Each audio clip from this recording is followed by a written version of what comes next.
And so I'm going to go through a lunge and kind of show you how to do it properly, alright? Different techniques with it to target different muscles. Now, a lunge you would have seen here is that kind of movement, or from the front, that kind of movement, yeah? There's variations of it. You can do like a static lunge, which is more up and down, or like a split squat, yeah?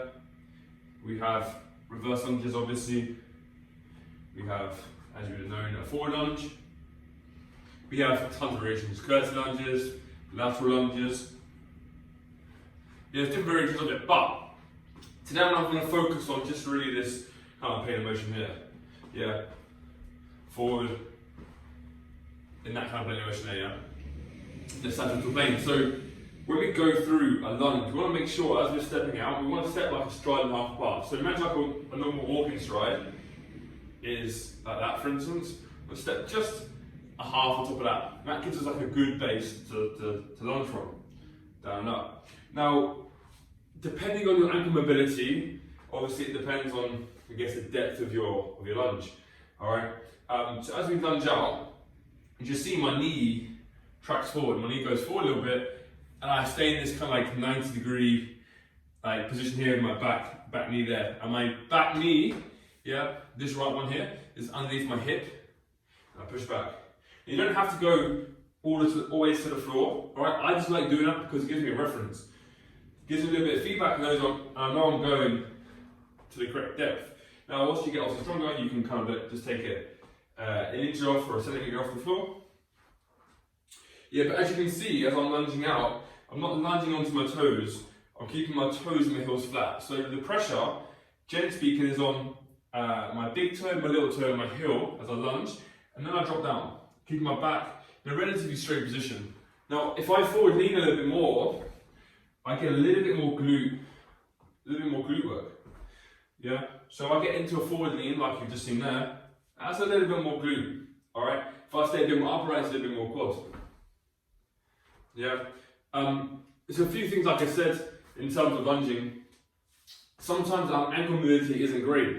So as we go down, see how my knee comes, the ability to come quite far forward of my toe. Some people don't have that. So as they lunge out, what they'll generally tend to do is keep the toes up, keep the toes down, but the heels remain high. So if that is the case, focus on ankle mobility.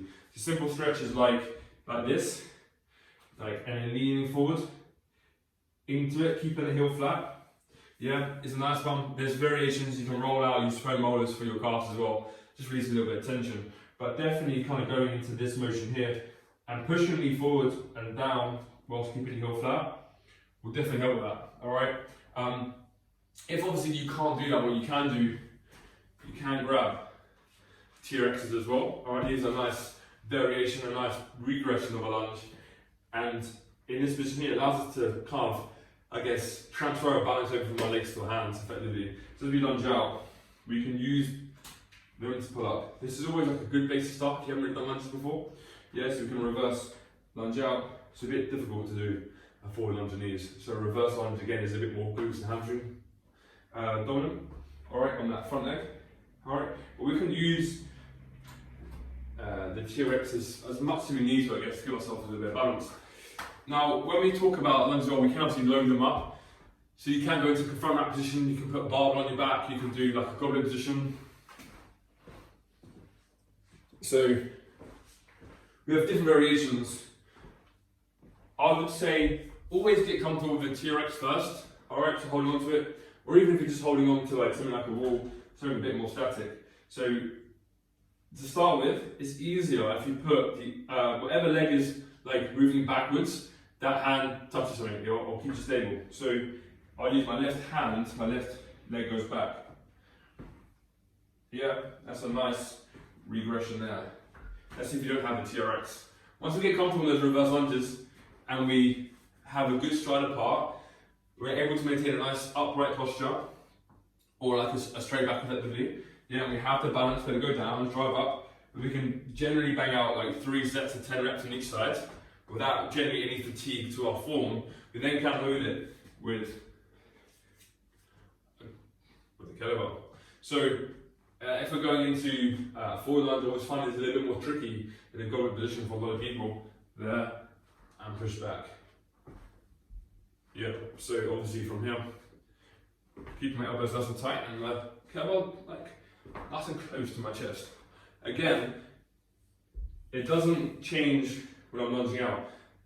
I still have the weight on my heel, my big toe, my little toe. It doesn't transfer onto my tiptoes, didn't transfer onto my heels. A nice solid base there, and push from that front leg back.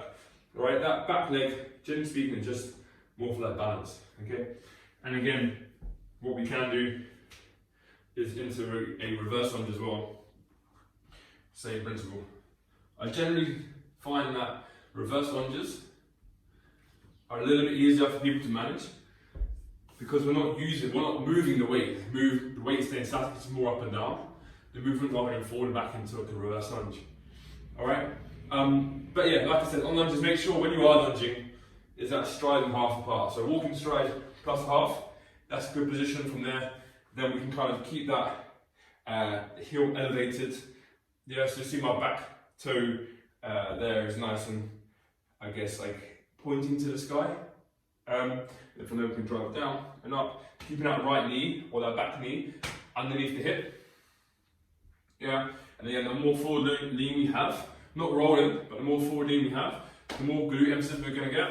If that is all too much, we can use TRXs and just points of contact for a little bit of feedback, a little bit of reference to make it a little bit easier for us when we're lunging, or even a wall. Alright, there's nothing wrong with that. Then we can load up with a goblet squat, goblet position, getting forward or reverse lunge.